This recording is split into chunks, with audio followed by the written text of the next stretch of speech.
One of my favorite actions when you're creating a new process is to use the placeholders. So I'm just going to show it to you.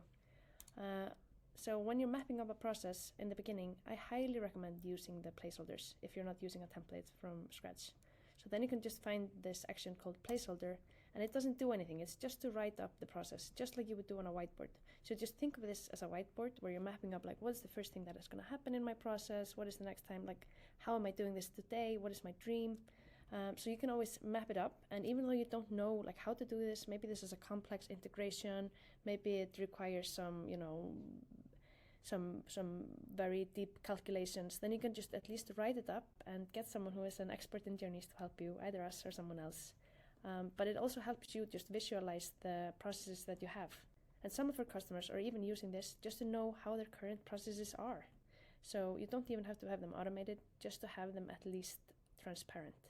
Just to know, like, how are my processes today? And then you can gradually automate them. So you can, even if you have like a big placeholder journey, you can just start on the top and just do one at a time. Even though the rest is still manual, you at least have started some automation in your processes.